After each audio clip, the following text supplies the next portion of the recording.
Hello everyone, welcome to Virtual Padhai.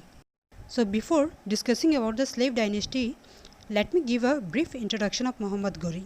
Mohammad Ghori was the real founder of the Muslim Empire in India. Here I would like to make a note that Muhammad bin Qasim was the first Muslim invader, but he failed to carve out a Muslim empire in India on account of his premature death. In 1173, Muhammad Ghori ascended the throne at Ghazni. After 2 years, that is, in 1175, he conquered Multan and Uch, then attacked Punjab and then conquered Peshawar, Lahore and Sialkot. By 1182, he captured the whole of Sindh. In 1191 AD, the first battle of Tarain was fought between Prithviraj Chauhan and Muhammad Ghori.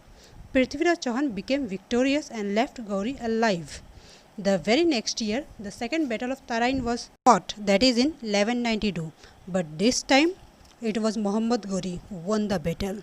After the defeat of Prithviraj Chauhan, Rajput power entered a phase of irreversible decay, and the area of Delhi and eastern Rajasthan passed under the Turkish rule. In 1194, Muhammad Ghori attacked Kannauj and fought with Jayachandra, ruler of Kannauj, in the Battle of Chandwar.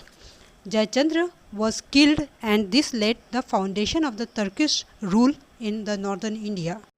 Later, Ghori returned to Ghazni, leaving the affairs of India in the hands of his trusted slave Qutub-ud-din AIbak. Qutub-ud-din AIbak. Qutub-ud-din AIbak was a Turk and belonged to the tribe of Aibak. He was sold to Muhammad Ghori and became his slave. Later on, he became the governor of Indian province by Muhammad Ghori. After death of Muhammad Ghori, there was a tussle of supremacy among three important generals: Tajuddin Yalduz, Nasiruddin Qabacha and Qutub-ud-din AIbak. Later, Sultan Ghiyasuddin Muhammad of Ghor, he was nephew of Muhammad Ghori, conferred the title of Sultan to Aibak in 1206.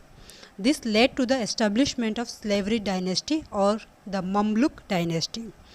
Aibak reigned for 4 years, that is from 1206 to 1210 AD, and moved his capital to Lahore. He strengthened his position by matrimonial alliance with his Turkish rivals. He married himself to the daughter of Yalduz. Next, he married his sister to Nasiruddin Qabacha of Sindh and married his own daughter to Iltutmish. He earned the title of Lakh Baks, that is, giver of lakhs. He built Quwat-ul-Islam Mosque in Delhi, Adhai Din Ka Jhopda in Ajmer. Aibak started building the Qutub Minar in 1199 after the name of the Sufi saint Khwaja Qutub-ud-din Bakhtiyar Kaki, but could not complete it as he died in 1210 at Lahore while playing Chaugan, that is polo. Samsuddin Iltutmish from 1211 to 1236. Iltutmish was a slave as well as son-in-law of Qutub-ud-din AIbak.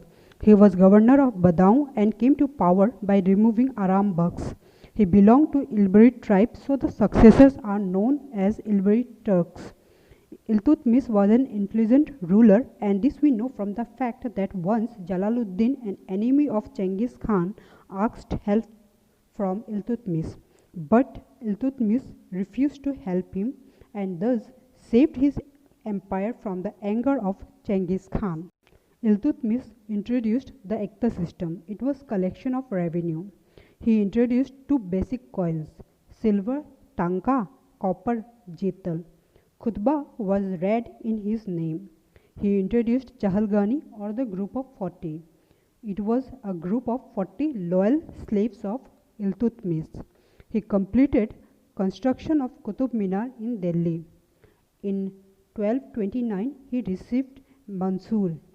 It was a letter of investiture from Abbasid Caliph that gave legal status to Iltutmish kingship.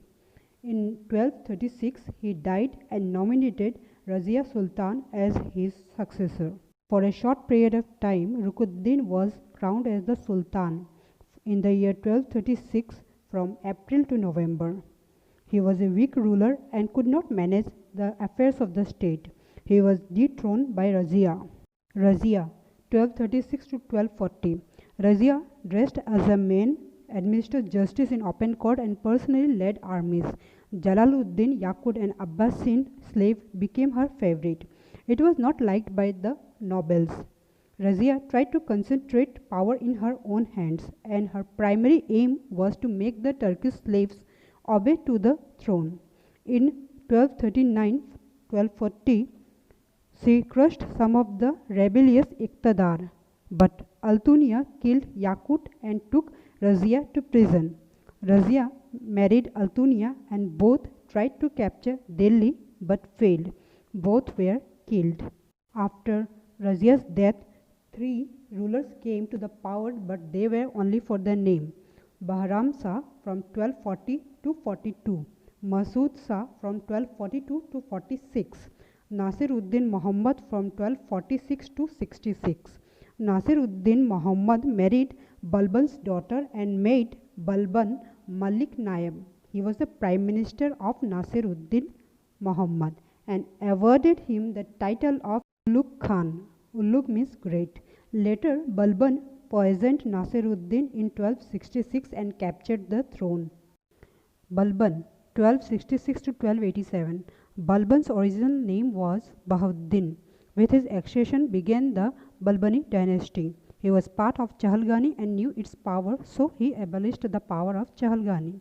He introduced rigorous court discipline. For example, he abolished the consumption of drinks. There was no laughter, no jokes during the court hours.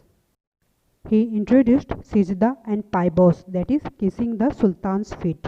He also introduced Persian festival of Nowroz in court. He believed in the theory of kingship. According to him, king was the shadow of God on earth. He modeled his court in Persian manner, strengthened his spy system. Balban gave top priority to restoring peace in the region. He established a separate Diwani-e-Arz, that is military department, and reorganized the army. Throughout his rule, Balban suspended many revolts. One of them was the revolt of Tughril Khan in Bengal. He even managed to control the attacks of Mongols. In the year 1285, his son Prince Muhammad died, and that was a major shock for Balban, such that after 2 years he also died in the year 1287. After Balban's death, Kaikubad became Sultan. 3 years later, he was killed by Khalji Maliks. Thus, the Ilbari rule came to an end, and there was a start of new dynasty called as Khilji Dynasty. Thanks for watching the video. Do like, share and subscribe.